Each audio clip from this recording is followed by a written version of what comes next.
welcome to episode 3 of the best episodes of Credit 101. The real episode of Credit 101 is episode 8. So what I did was I recorded 206 episodes of Credit 101 and I found 30 of my best ones, which is why we have the best episodes of Credit 101. It's 30 of them total.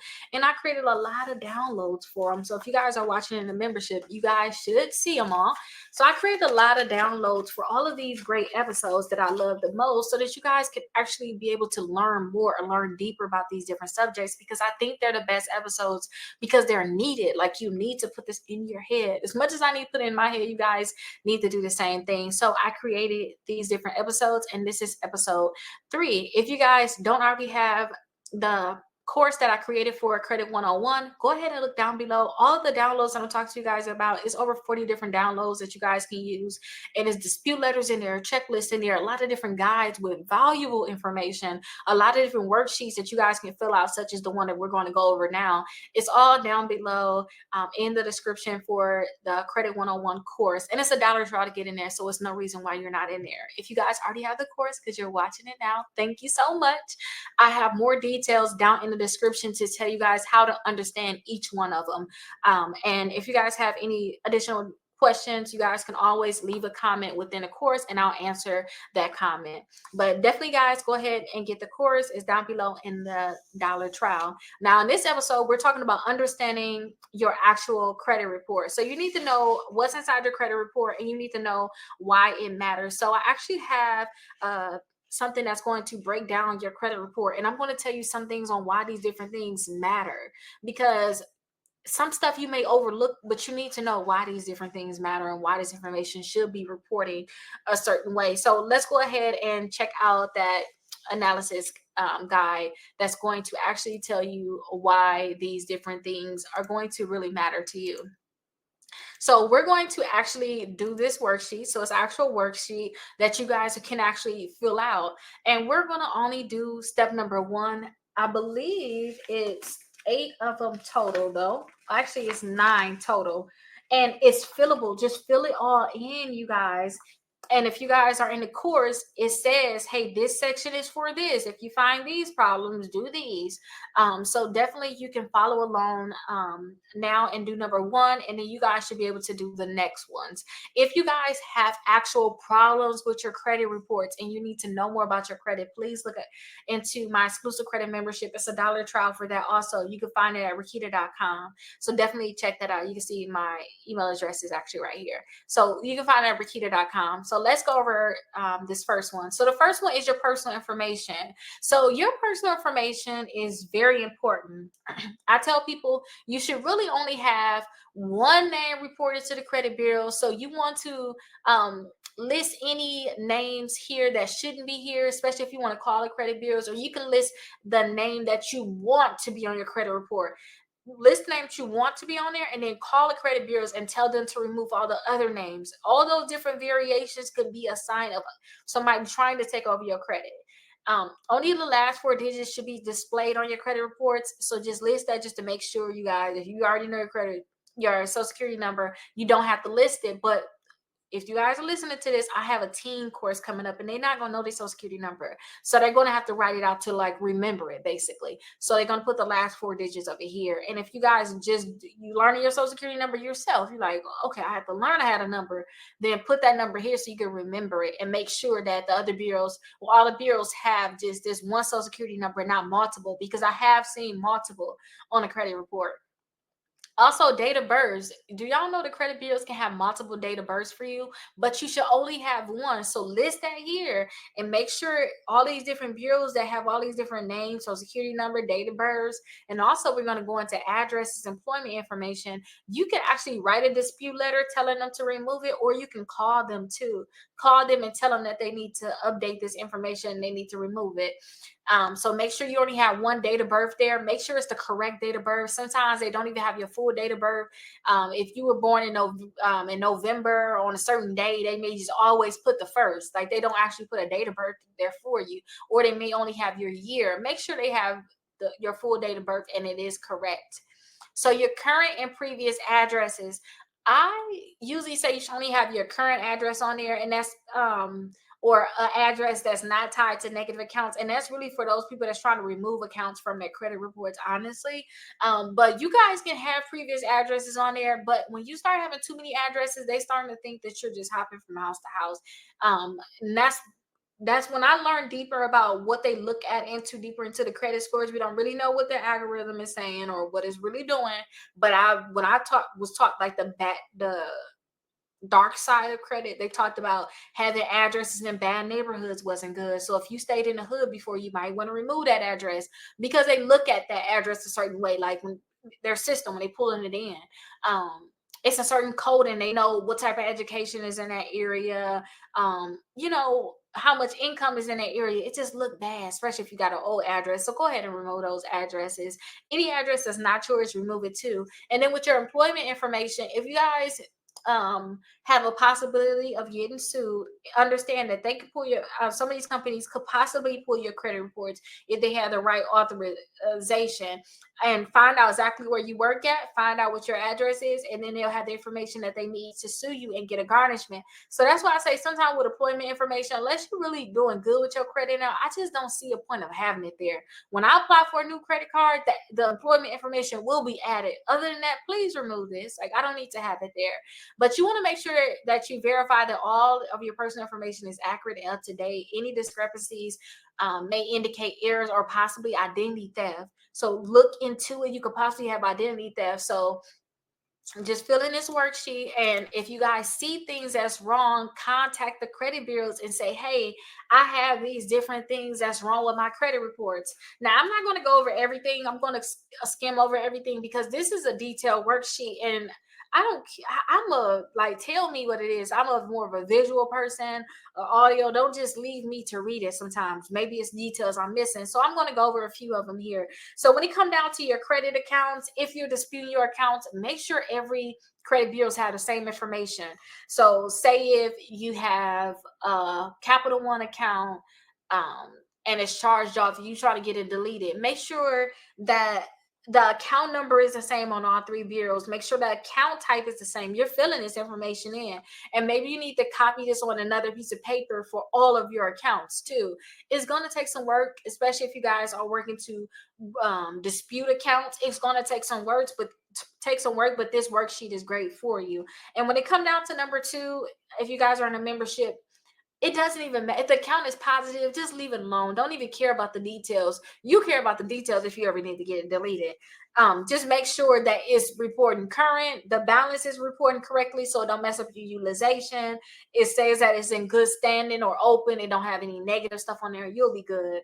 But if you guys are trying to dispute it, make sure, again, the account type, the account number, the date open, the account balance, the credit limit, the original loan amount, basically, and your payment history or the status is all correct. Because if it's not and it's different on all three credit bureaus, then that can be a reason why you can get it deleted. Same thing with these public records. Make sure all your public records are correct, and it should report the same on all three credit bureaus, because guess what, if you had a bankruptcy, that bankruptcy is a bankruptcy, and it has all the, your case number, has everything that's on there. It cannot be different on all three credit bureaus because it's only one bankruptcy. I'm only one Rickita. If you write my name down, you can't call me Rickita, which is sometimes my system call me Rickita. You can't call me Kita, or you can't call me Rickita. My name is Rickita. Period. All three credit bureaus can't have different things. So keep that in mind. When it comes down to your inquiries, you can call to have those inquiries removed. Just call the credit bureaus. Collections are the same thing as with the charge-off example for Capital One. Your payment history, just make sure that you don't have any late payments. If you do have late payments, send a goodwill letter. If you guys are inside the credit membership, you guys are going to get a goodwill letter that you guys can send into the credit bureaus. Or if you having us send out letters for you, then we could actually send a goodwill letter out. It teaches you about this guy. It teaches you about your utilization, how to calculate it, which is really nice. That's for number 7. It teaches you how to calculate it. And then your total debt, your debt to income ratio. It actually teaches you that for those people that's trying to buy a house. That's very, very useful. And then also your dispute and your action plan. So you're going to talk about what's your issue, what's the section that has an error, what action are you taking? Are you going to dispute it? Are you going to contact them? And then your date of your action. This is good for tracking it, especially if you want to sue, like I had to sue Midland. So this is information that you need to know so that you can stay on top of everything. But this is episode 8 of Credit 101. This is the best episode of Credit 101, episode 3. So definitely, we have so much to go. If you guys are only on episode 3, you technically have 30 episodes total where you're going to have different downloadables that you guys can get. And again, it's a $1 trial. You guys can get that down below. If you guys are already in a membership, then go ahead and download these documents right away. And do not, you guys have so much information. I literally put so much information in here. We're talking about credit in general, starting from the bottom. Credit too in general. So much information, especially if you guys don't know about credit. But just take like one step, and then take another step, and take another step. Don't get overwhelmed. Find out what's your top points. I can get approved for a credit card. Find an episode that can help you with that, and just go from there. Okay, now I need to get my money together. So what about this? And what about that? You know, it's different things. So definitely find out which episode is best for you. But this was just episode 3, and I'll see you guys in the next one. Hey, welcome to the best episodes of Credit 101. This is episode 4. Now, don't forget, we have 206 episodes of Credit 101. In these different episodes, I'm doing 30 of them total. I'm just talking about the best episodes, and I actually provided a lot of downloadables for you all. So as you can see here, I have a huge stack of downloads because I downloaded every document that I created. So you can see here, it's a lot of downloadables here. And for this episode, we do have a guide. So I want to go over the guide. If you guys are already in the course, perfect, you're watching this, you can go ahead and download the guide down below. And I have more details in the course for you all. So just go ahead and read that. It'll teach you more about that guide. But if you guys don't have the course yet, go ahead and get the course down below. I have the link in the description and in the comments. But with this episode, basically, we were just talking about credit scores and what they're made up of. You know, what's the different percentages. So we're going to go over the one that's the most at 35%. We're going to go over that. But again, it's 5 of them total. So 5 of them. We're only going over 1 of them. If you guys are in a course, go ahead and finish reading that document, and you guys will have greater details on basically what is your credit score made of. And if you guys have been watching my videos, you guys should know this already. And then you guys can always go over to episode 11 of Credit 101 and get even more details about this episode. So let's go ahead and check out this document. So this is the guide that you guys are going to get. And I'm not going to scroll down. We're going to just go over number 1, but it's just the guide. So our credit score is determined by several factors, you guys, and they have different levels of importance. So we're going to talk about how these different factors are going to influence your credit. And then knowing this is going to help you make better financial decisions and improve your credit score. You guys need to know these different things. So the first thing is our payment history. I cannot explain this enough. We have to make sure that we don't have any late payments on our credit reports. Late payments mean that you're irresponsible, period. That's what it means. And that's why it's 35% of your credit score. So if you just make sure that you have your stuff on auto pay, you're not going to have late payments at all. Your payment history is going to be fine. So your payment history show how reliable you are with paying your bills. And this includes payments on your credit cards, your loan, mortgages, and any other debt. That's reporting to the credit bureau. Emphasis on that's reporting to the credit bureau. If it's not reporting to the credit bureau, we're not even thinking about that because it's not even affected our credit score. We care about what's actually being reported to the credit bureaus. So this is and let me say this. Let me say this. Let me go back. I want to say this too. The only reason why I say this, if it's not reported, is because I had the bad habit of saying, you know what, I don't have to pay my energy bill this month. I could just wait, let it go by, and I could just pay it next month because they're not going to report to the credit bureau. They only going to report it if it's an actual collection, and it's just not a good thing to do. But that don't report to the credit bureau, so technically that would be one of the later bills that you would pay in terms of trying to protect your credit. So we care about things that's actually reporting to the credit bureau. So this is our most important factor of our credit score. Late or missed payments negatively impact our credit scores. So things that you can do to improve this is pay all of your bills on time every time.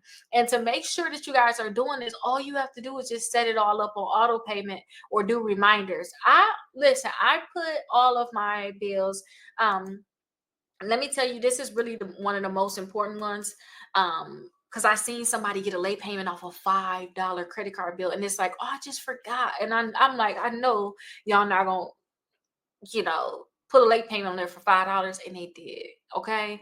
And it was bad. So that's why I like to put emphasis on here. But what I like to do is I put all of my credit cards on auto pay for the minimum payment. So no matter what, that minimum payment is going to get paid. Because as long as you're paying a minimum payment, they cannot report you late. And they cannot report you late until you're 30 days late. So I put them all on a minimum payment. I go in to make sure that they took the minimum payment, because I sometimes do it a few days ahead of time. So say if my bill due on the 7th, I'll do my automatic payment. I'll do it probably 4 days ahead of time on the 3rd or something like that. But I'll go back in the next day, so on the 4th, and just make sure that that minimum payment came out, because again, these auto pays, they're gonna do it for the month ahead. So I'll go back in on the 4th and see, okay, y'all took the minimum amount, and then I'll say, okay, what's my statement balance when it come down to credit cards? What's my statement balance?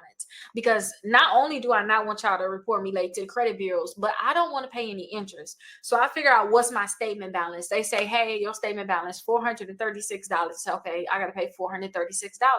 I know my minimum payment was only $59 or whatever it was, but I'll go ahead and pay that for something so that they do not charge me any interest. If you guys are leaving a statement balance, you're not paying out the full statement balance every month, they'll charge you interest. And when I look at that, especially looking in stocks and stuff like that, and going over this with like my children, how much money you could have invested. Imagine if it was the other way around. Like instead of you paying $30 in interest this month or $10 in interest, what if you was able to invest that? How much that would grow? And I did read a book, and it is over here. The book that I read, I thought it was over here. um Oh, well, yeah, it is over here. The compound effect. The compound effect, it says in that book, it says, imagine before you spend money, so the $10, before you spend that $10 or the $30 on that credit card bill, imagine it being worth 5 times more in the future if you would invest it. So that $10 in interest can actually grow to $50 if you think about it in the future. And we just saying, it depends on how you invest it, but it's yours, So do not pay any interest. Once I found out about this, I was like, I got to figure this out. And that's when I learned how to rotate my credit cards. And just look at my other videos if you guys have questions about rotating credit cards, or leave me comments, because I'm going to go back in and make even more videos, or even talk about it live too. And I can show you what I mean. But let me give you a quick example on rotating credit cards, because you guys might need it. Rotating credit cards is basically this. Say if Let me give you a real good example. Okay, so I had to pay my son's daycare fee today. And I'm to the point where I'm putting all of my money towards a certain thing I'm paying off. I'm paying off something right now. So all my cash needs to go towards there. I need to put as much money there as I can, because I get charged interest on it. Like, basically my car. I need to put all my money on my car. So this is what I'm doing in a sense. I see which credit card just reported to the credit bureau, and then I'll put the daycare charge on there. And it's only I just basically put that charge on there. And then since I'm paying off my statement balance, I think about it like this. Say if my credit card just reported to the credit bureaus, that means any charges that I put on it right now is not going to be due for 2 whole months.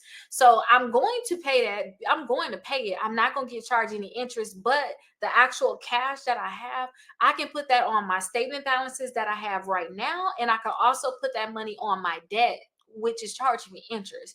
So that's what I mean by rotating credit cards. And I'll just see which credit card just reported. So say if 2 weeks from now, say if just say I put that on my Navy Federal or whatever. Let's just say that I put that on my Navy Federal, but now I have my Apple credit card that just reported to the credit bureau. We're a few weeks later. I'm going to put it on the Apple because that actually give me even more time, because Liz, we got the 2 weeks plus we got the 2 months, because we got the 2 weeks plus we got the 2 months. If I would have put on that other credit card, my Navy Federal, that would have been reporting technically in what, a month and a half now, because the time has passed. So I see which credit card just report. I say, hey, I'm putting it on there, and then I want to see if I'm going to get rewards, and that's only if you're paying off certain debts. But that's what I think about with rotating credit cards, and some people would do this for their utilization. But that's enough of me yapping on and on. Let's kind of get over to this last one, and then you guys download that document down below. So if you guys already have the membership, and if you don't have the membership, go ahead and get the membership. It's very, very reasonable too, especially with everything that you have in there. So if you have missed payments, focus on making all future payments on time to rebuild your credit. But I also have on my website, Rickita.com, you guys will also be able to, or Rickita.com, and in a course too, I have free dispute letters for your inquiry. So you guys can get the inquiry dispute letter within the course, and you can get on my website, Rickita.com. But that is the best episode 4 of Credit 101, and it's actually episode 11 of Credit 101. So go ahead and get those downloaded, and I'll see you guys in the next one.